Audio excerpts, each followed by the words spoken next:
I'm speaking on behalf of the Maialua family, because that's our family from Lahaina. We basically want accountability of people who are responsible for this. We have questions in regards to the electric company, why they never turned off the power that day, and they should be held liable for this. People should be held liable for this because this is gross negligence.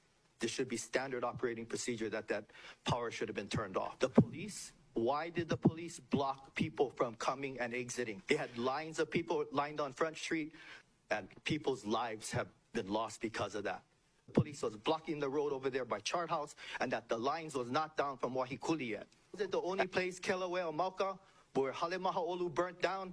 I was told by people who escaped there on foot that the officer had blocked the road. People could not get out. My brother literally had to go cut the chain off of the old sugar mill camp area to let people out of the top of Kelawea, Mauka.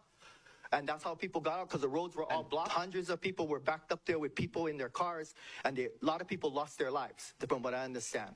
It needs to be investigated by a third party that is not associated with the government. We don't trust the government because of what has happened. The state wants to purchase all this land and come in and open it for the working class and also work. How does he think that he should get this land? This land belongs to the people already. People in Lahaina are angry. Like, I'm an attorney myself. And I question, there's so many things that are questionable that has happened here. And we need to have clarity, transparency on all these things.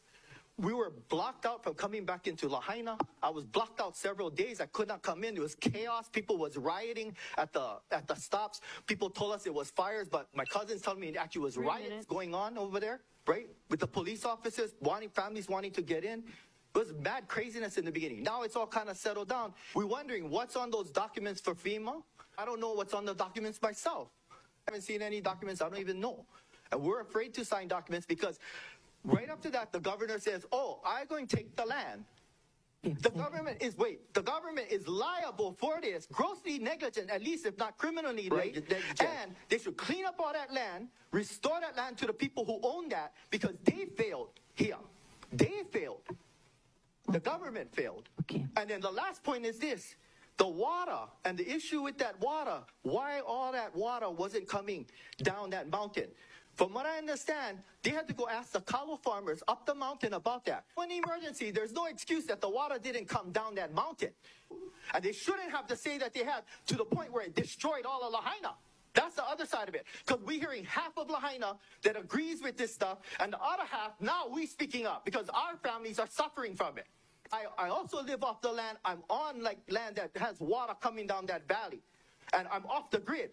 But I don't agree with that thing caused this to have no water for the homes, and the fire is burning up the places, and it's not West Maui land's fault.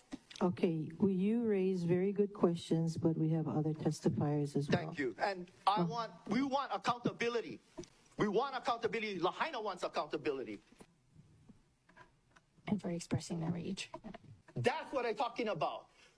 It's an emergency. People need water. That's common sense. Open the water. That's what the water people ask for. All I know, this is what's being said in Lahaina.